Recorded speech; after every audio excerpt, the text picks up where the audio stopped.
Welcome to Those Are the Girls with Mallory and Friends, the podcast where we explore life, career, relationships, and pop culture through a Christian conservative perspective. Each episode, we dive into deep topics that matter most to us women, from navigating your career with grace and confidence to watering meaningful relationships grounded in faith. We're here to empower you to embrace your femininity and stand firm in your beliefs. We'll also tackle the latest in pop culture, discussing how they align or clash with our values. Let's uncover the truth and encourage each other to live boldly and authentically. So whether you're at home or on your commute, get ready for some fabulous conversations. Grab your teacup, pour yourself some tea. Come on, girlies, we're changing culture.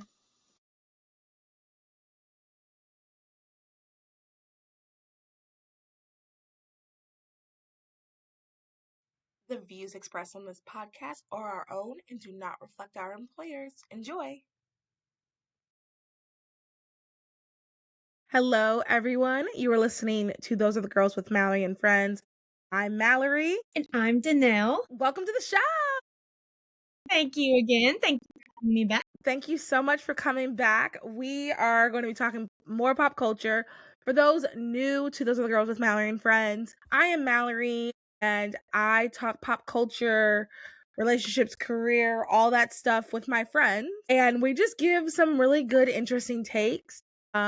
Everybody's pretty much a Christian, so our take might not be what exactly you think it is, because we're also really cool people. So, sometimes it's going to be a little different than what you think. But we have some really cool stories to go over this week, some controversial stuff. And as promised, Dannelle is back to break down the Justin and Blake, what's going on with that. Because like I said, part of the reason we haven't talked about it on the podcast is because I just don't get it.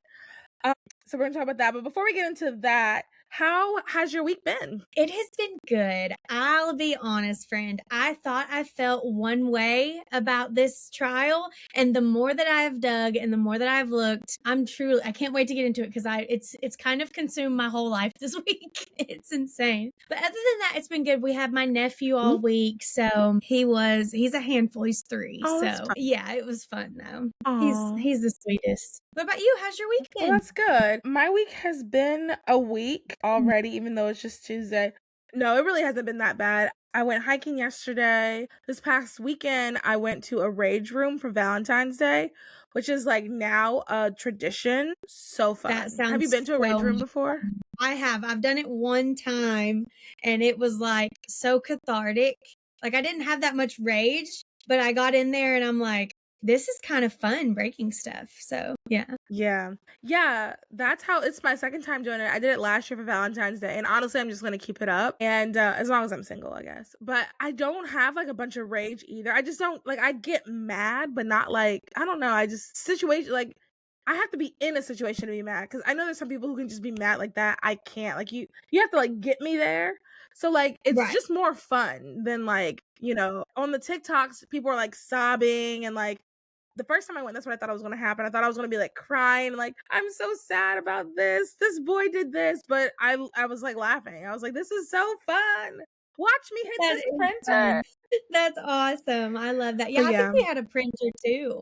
It was kind of just a place where people wanted to get rid of junk and you could just explode stuff. It was awesome. Yeah, that sounds fun. Well, we have a lot to cover. So so way back at the beginning of Those Are the Girls, when I would have guests, we would do like sometimes like, what's the question of the week type of thing, just kind of like chatting. Well, this question of the week, I want to talk about really quick. Charlie Puth. I heard this on another podcast and I was like, oh, this is fun. Charlie Puth, who did the national anthem for the Super Bowl, which, oh my goodness, it actually was really good. It was so good. Yeah. It was like I was not expecting it to be that good. I really wasn't. I actually missed it initially because I was like, oh, it's Charlie Puth. Like, who cares? And then I rewatched it and I was like, oh, okay, I miss history. It was so good. I know. I knew Charlie Puth was like an unbelievable singer, but every time I'm just like blown away by his like showmanship. He's fantastic. Yeah, that's what I hear. And I mean, Taylor Swift also said it too, that he's like a really good performer and like he has perfect pitch or whatever. Had no idea, but I'm a fan now. I used to really get Charlie Puth and Shawn Mendes mixed up, which if you look at them, they look nothing alike, but they were interchangeable. to me. I don't know. Yes, and they put out music kinda at the same time. They kinda got famous around the same time, so it was hard to tell them apart. Yeah, yeah. So Charlie talked about the top 5 best songs, and I wanted us to talk about what our top 5 were. But I wrote 1, 2, 3, 4, 5, 6, 7, 8 because I just really couldn't lower it down to 5. So I won't talk too much about them. But yeah, I want to talk about the top 5. And then anyone listening, you can let us know your top 5. Yes, please. Okay, so you do your top 5 first. My top 5, Purple Rain is my top 1. It's just so good. Oh my goodness. And no spoiler alert, but they use it in Stranger Things, the finale, and you want to talk about like the perfect Tears. placement for that. Listen to it for like 2 weeks without crying. It was so good. And then Yeah. these two are kind of like, I like the vibe of, I'm very vibey. I put it on the list, but I'm torn between Love on Top by Beyonce and Drops of Jupiter. I'm very basic when it comes to music. I'm just like anything that like reminds me of a time in my life. Like, do you remember the when Beyonce sang Love on Top? It must have been the Grammys or it might have been the MTV Awards or something. I don't know. And she like did the like showed that she was pregnant with Blue. Do you remember that reveal? Yeah. So that song is forever cemented. So iconic, so unbelievably good. And she can just sing the house down. And then also with music, it's hard for me to pick top songs, but I do have top artists. So like anything by Frank Sinatra, I'm very old in that way.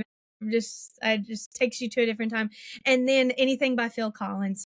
I mean, this Tarzan soundtrack did not need to go as hard as it did, but I'm glad that it did. So I'm definitely more like an artist person and kind of like where it takes me. You're going to laugh at me for this, but when I'm like doing chores or something, I'll just throw on top 40. I'm really not pretentious when it comes to music or like, I mean, you know, my journey in the past like 2 years, I've really only listened to Christian artists. And so as far as like of all time though, I'm a top 40 girl. I trust the radio to tell me what I like. I know no one wants to hear that.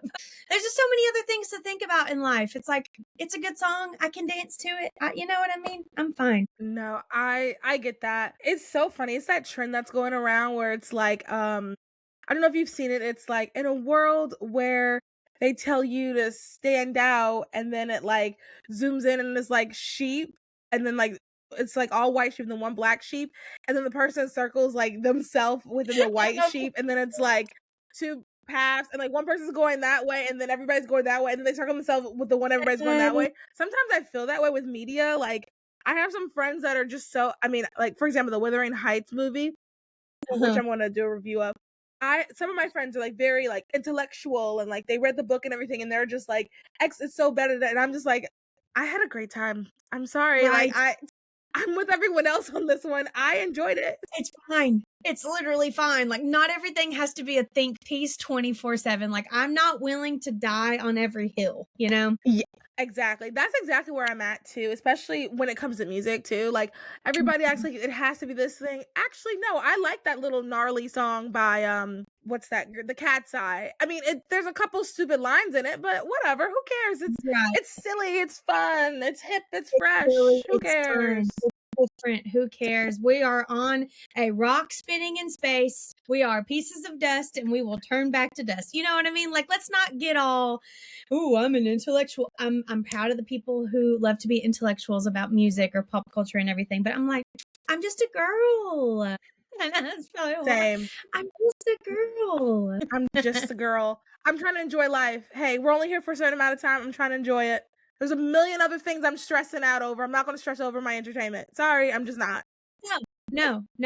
Like, I like the movie. People had something to say about the Barbie movie, and I'm like, it was fun. There was pink. Like, I don't know. People, you know what people love, Mal? People love to be upset. They love to die on hills. They love 100%. having something to complain about. And I'm like, sorry, I got real problems. Yeah. But more power to them. That's real. Thank you. That's real. I just saw a TikTok and I couldn't even listen. I saw like maybe the first like 30 seconds and I just moved fast because I don't have time for it. This girl was like, it was about the Barbie movie, actually. She was like, yeah, it just really wasn't, now that the time has passed, it really wasn't that good, da, da, da. And she started listing all these things, and it was just like, or it was just like a silly movie. Like, it's not, I don't know if we should be, I mean, I don't know if it was meant to be like groundbreaking. Maybe the outfits were cute, the jewelry was cute. And then I saw in one of the comments, someone's like, I don't understand how people cried. Sorry, I get emotional. I get emotional with things. Yeah, I cried. I cried at the end. I did. Certainly did. I cry at yogurt commercials. And I'll do it again. Okay, like, excuse me, I cried at the drop of a hat. Same. Yeah, same. Okay, love so it. My top 8. Yes, let me hear. The Kill by 30 Seconds to Mars, which is an alternative song. I don't know why I love that song so much. I think because, wait, say that again? Sorry, I know 30 Seconds to Mars. I know them. Okay, yes. Jared Leto, for those that don't know, 30 Seconds to Mars is Jared Leto, who keeps being in movies, and I hate to say it, he can't act, but that's okay. He can sing. And then, actually, I'm not going to name all of these. All I Have by NF, which is from the Mansion album, which is before he got really famous. And I actually saw him in concert during that time. All I Have is really, really good by NF. The Greatest, which was my number 1 song by Billie Eilish. And I don't know, like, music parts, but like toward the end, where I loved you and I still do. Oh, every time it's just like chills.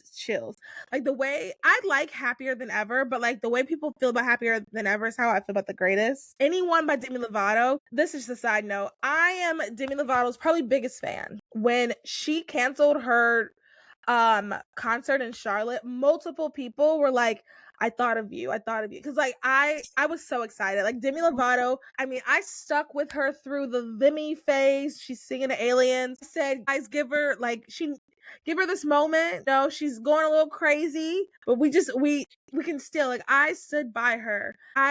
She has the best voice out of all the other Disney stars. She has the best voice, but like she might have lost it a little bit, like her, like what she had on Culture, because I was listening to a TikTok about like why she would cancel. She canceled like all the ones near me, actually. She canceled like Charlotte, Atlanta, Nashville. So it's not like I can even go. I think the closest one is DC. And I was listening to a TikTok about why she did it, and they said that it's because she had low sales. But I'll admit I hadn't got my ticket yet, but I was going to. Like, I was checking. I wanted to sit a specific place, and I was waiting for the prices to go a certain way. But I was going, Demi. Like, if you're listening, like, I was going to be there. Okay. Anyway, part of the reason why they said it's because they think that tickets weren't selling. And then like the discussion in the comments was, has her time passed? Because like for Miley Cyrus, for example, like Miley Cyrus could sell a stadium and she kept going, but I do feel like Demi kind of like halted and like, and Miley is a good singer. I enjoy Miley, but so that, yes, Demi did almost die. Yes.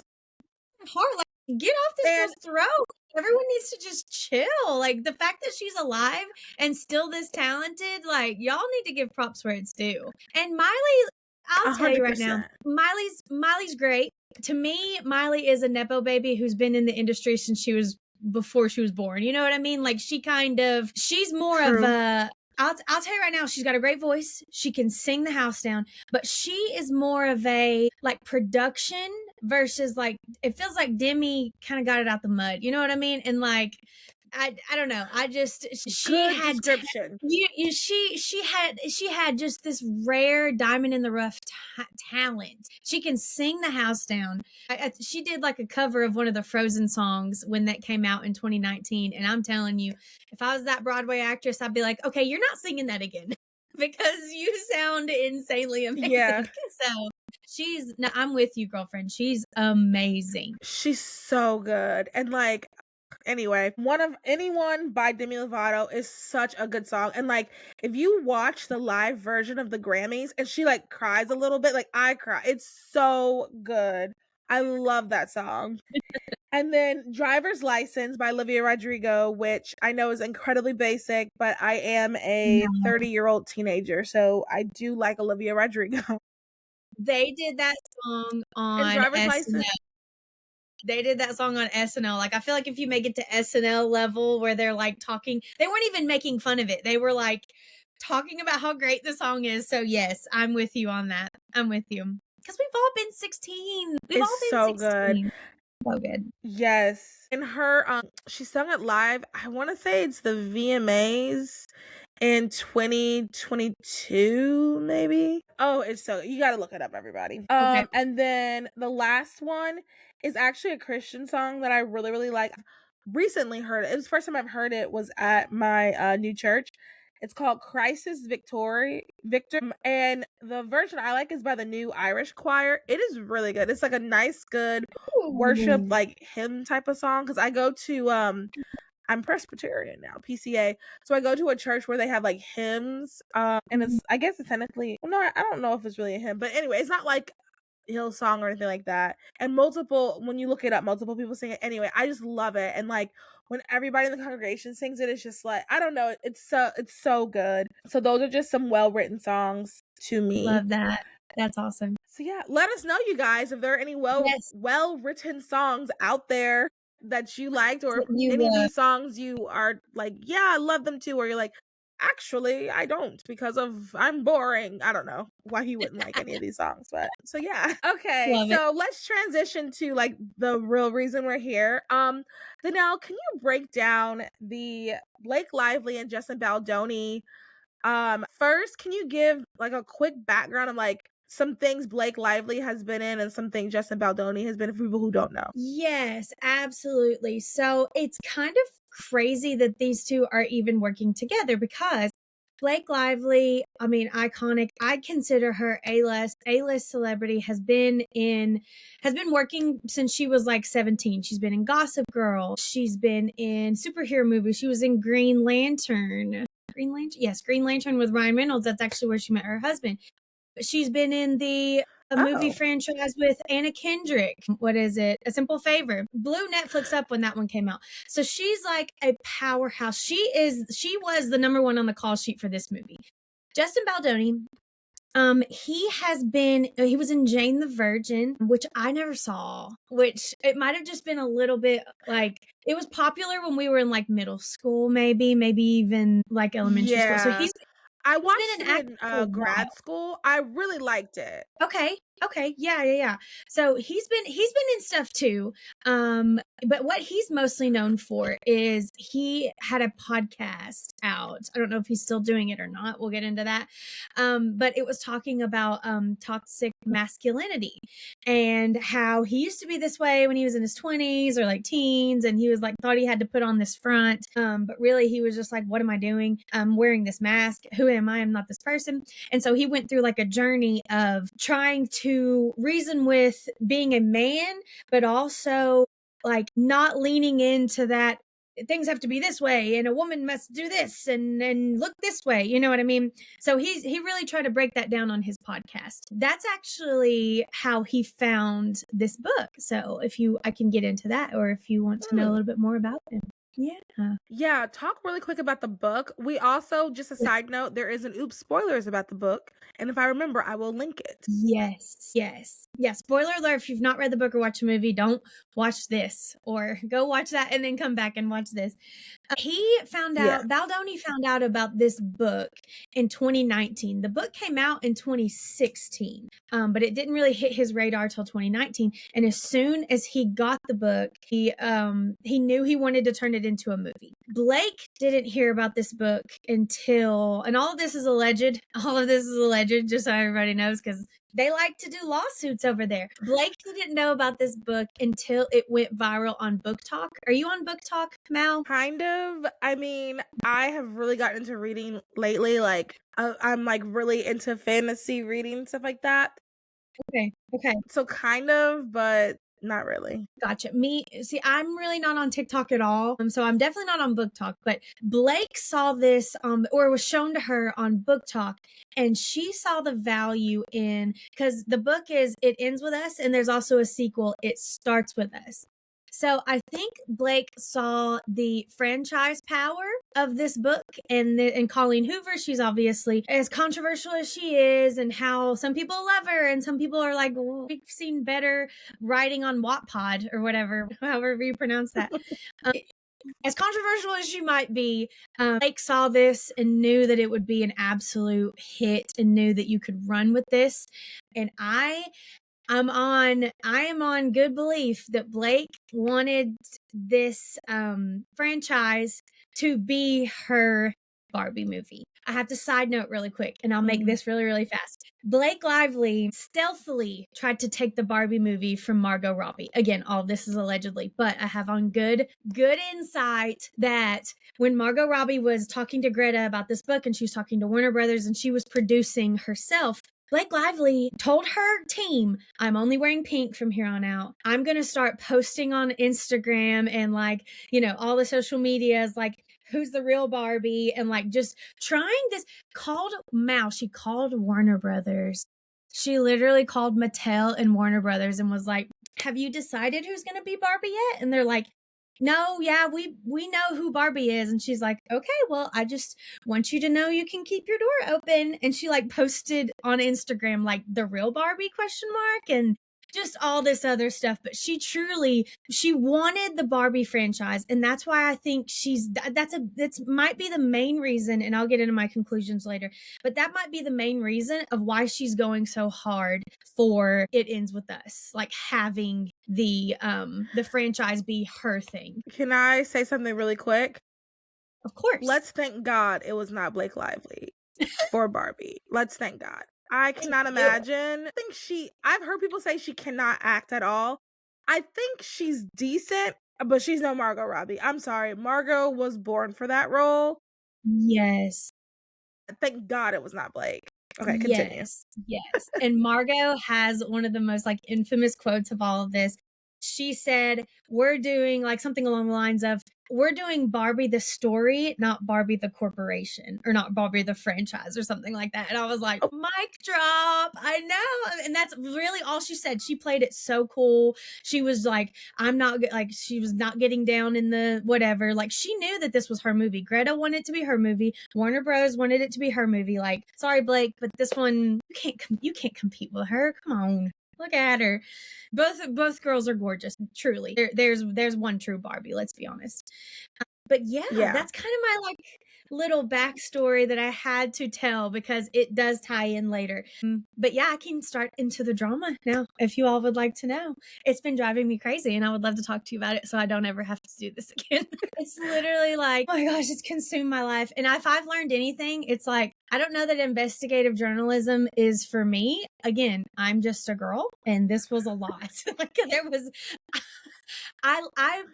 there was so much to weed through because this is such a big topic that I literally just went, It Ends With Us filming allegations, lawyer reacts. I only want to hear from an actual legal person, if that makes sense. What have you heard? And I can build off that. Okay, so I guess my biggest question is what is okay, actually let me back up.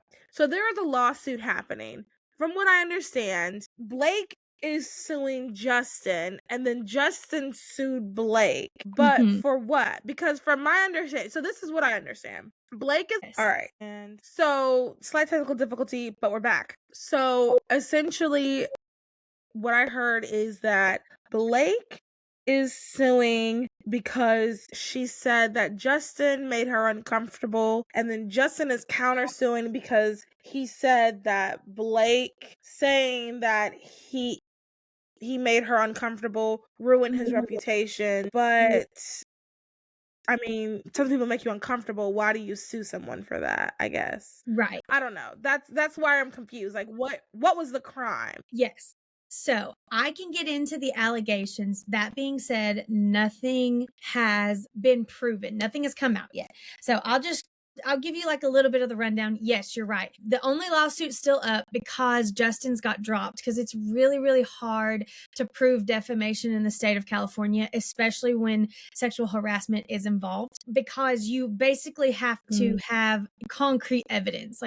It's almost impossible to win a defamation suit.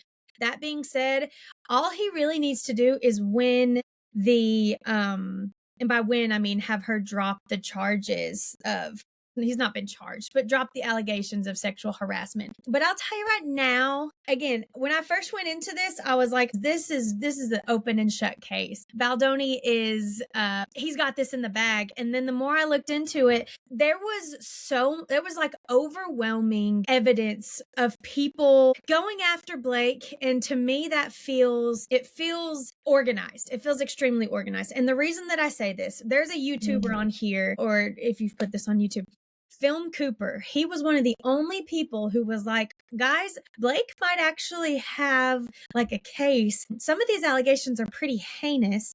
And then after that, I'll get into the allegations, but what you need to know is Baldoni hired the same PR team that Johnny Depp did. So to me, if you got nothing to hide, why are you using a bulldog? Why are you going after you know what I mean? Like, why are you using Melissa Nathan? So some of the things were like, oh, he kissed a little too long. But when you're the director and the actor, you can't, it's hard to jump into one role and then back to another. And then, the power struggle on this set was insane. Yeah.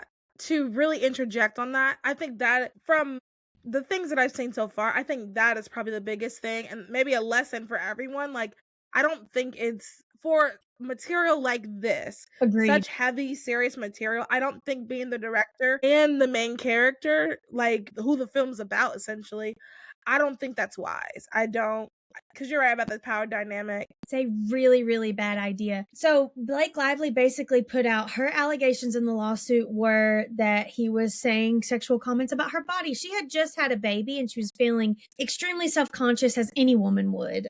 Even if you're Blake Lively, who is objectively gorgeous, like, we can't take that away from her. I think he was trying to, and again, I'm not trying to defend him, but I think he was trying to like hype her up, because there are quotes of him saying, oh, you look sexy in that, or oh, you look beautiful in that, like, or like, you look hot and stuff. And I can see how that could either come across as like, what are you doing?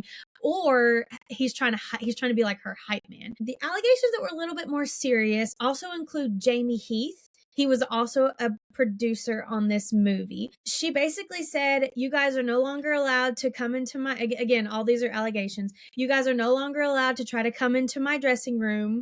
You guys are no longer allowed to show me things on your phone in the way that this is how the sex scene should go. And it's showing like adult material. So not great. Apparently other women on set had an issue with him, but this is where it gets sticky, because no other women are like willing to be named. Like, no other women are coming out to say like, he definitively did this, and this. Jenny Slate just said, he gave me bad vibes. I get it.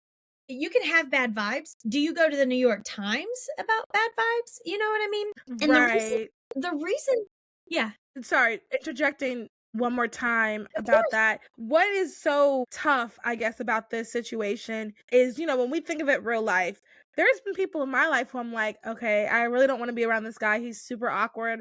And like, sometimes guys, especially like if they're incredibly awkward, they'll just say weird things. Or if they're like super cocky and no one's ever like told them like, hey buddy, that's like really weird, don't say that. They'll say weird things. And I can see Justin being both, because he's very handsome. He got very popular. I can see him, no one checking him. I can also see him being really awkward too, just because of the situation. And like, is that a crime?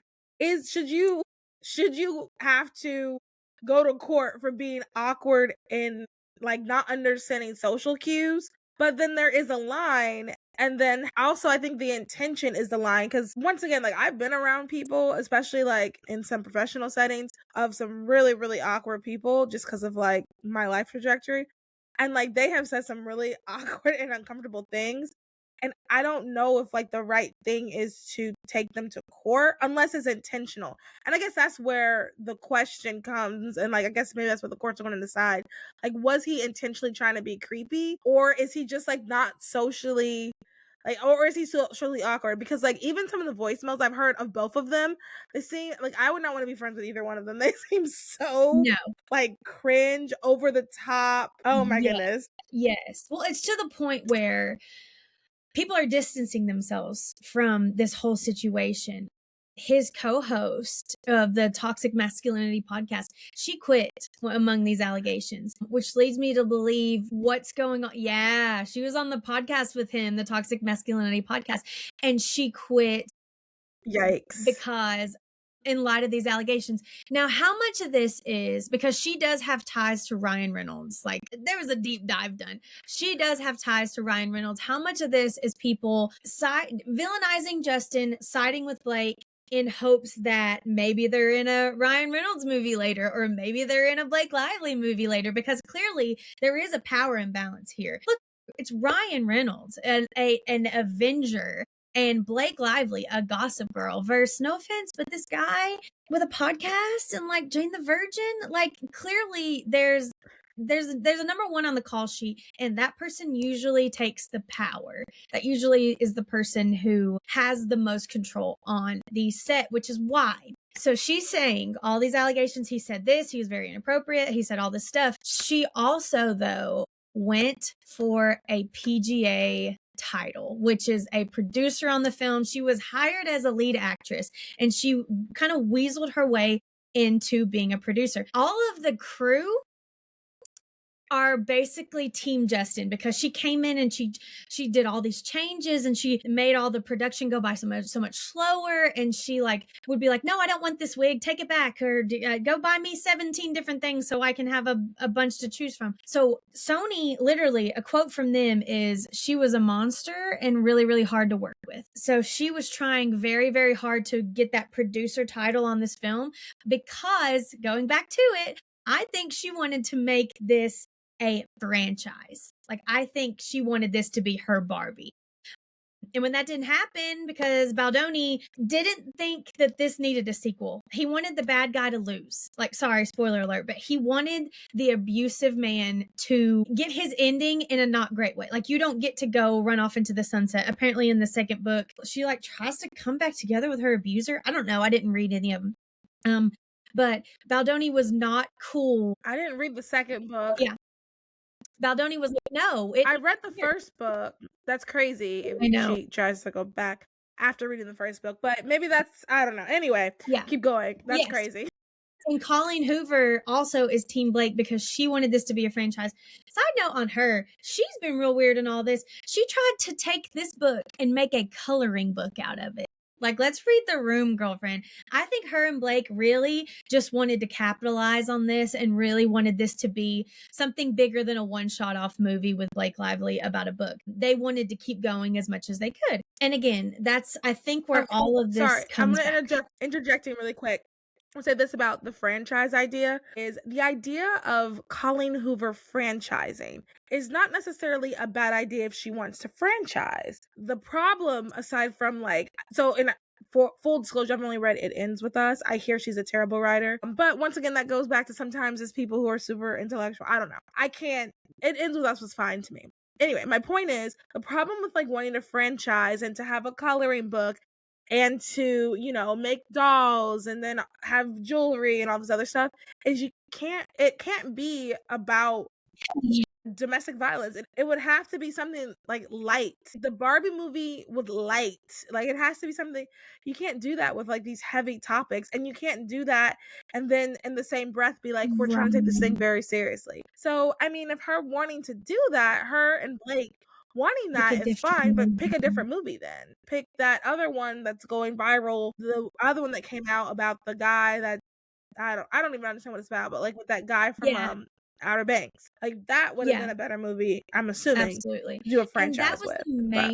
That was one of the main criticisms, because Blake, on this press tour, she was trying to push her hairline. She was trying to push her alcohol line in a movie. She was trying to tie, again, well, that's why Margot's comment about we're doing Barbie the story, not Barbie the franchise.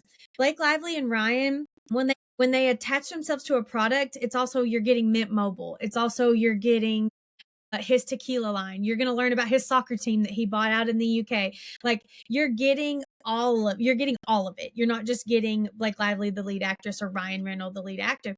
And a lot of directors won't work with, again, all this is allegedly, but won't work with Ryan Reynolds because he gets in and does the same thing that Blake's doing.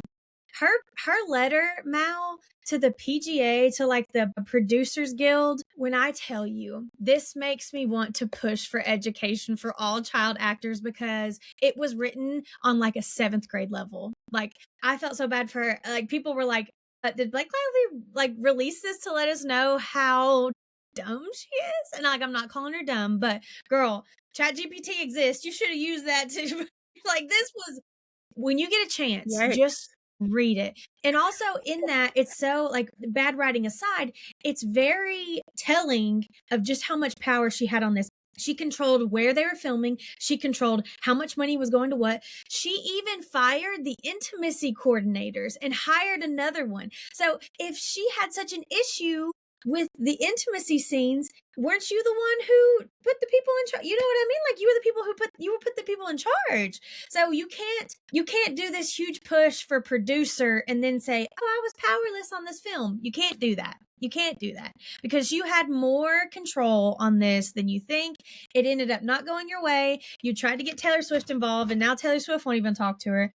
And Travis Kelce thinks Ryan Reynolds is fake, which is so funny. Did you see that article that came out? Yeah, it was.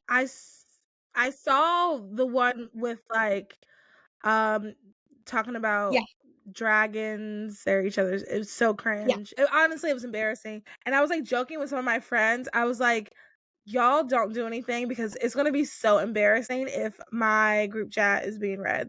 When you have inside jokes with people, when you like, please, like, don't do anything to get our group chat subpoenaed. Like, please, please, I'm begging. My conclusions on this, because I feel like I'm rambling, I feel like I'm going on and on. I genuinely don't know because, hear me out.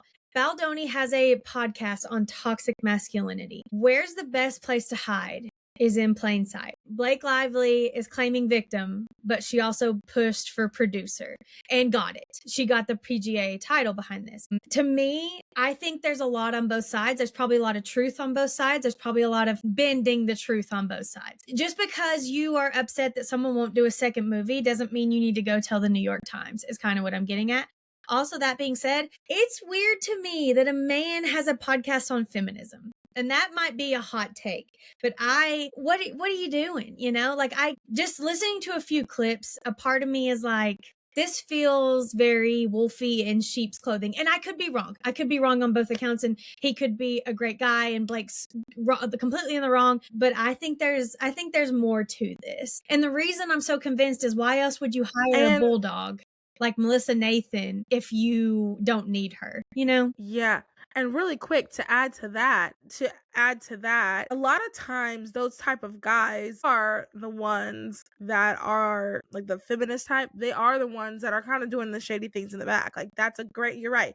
That is a great way to hide, is to do the shady things. Yes, it's like, thou protest too much, or whatever Shakespeare said. You know what I mean? Like, why? It's just, Yeah. it's, if you truly wanted to make space for victims, you would have a podcast where you have women come on and speak. And I don't know. That's kind of how I feel about all that situation. I could be completely wrong, and Blake could be trying to ruin this guy's life. I mean, the texts to Taylor Swift don't look great. The texts between her and Ryan don't look great. But I'm very, like you said, I don't like either party here. I feel like taxpayer money is being wasted. Like, if something really happens, then justice does need to happen. But I feel like this is just, it's gone too far, and both of them are not going to back down, is what I think. This is just what this has come to. Yeah, for sure. It definitely has gone way too far. I mean, there is a part 2 of the book. There certainly won't be a part 2 movie. What's going to happen is, 50 years from now, someone's going to pull these books back up and they're going to do a remake and pray to God that it's not as crazy as this. Right. Yeah, that franchise is dead. And, I think they're both the same type of like weirdo crazy. Yes. Part of the I sent you them wearing the same outfit. Like, I'm sorry, that says something to me. Like, that says like there's something similar in them. They both have the same first day of court outfit. There's something there for sure. There's something there. The best quote that came out of all of this, one of the crew members who worked for Wayfair said, Blake mistook his kindness for weakness. And I think that it's really backfired. Is word for word what she said. So again, it could go either way. But this has just been a mess, truly, genuinely. Yeah, it seems really messy, and I'm glad I'm not really a part of it. It's been interesting to watch. I hope justice wins.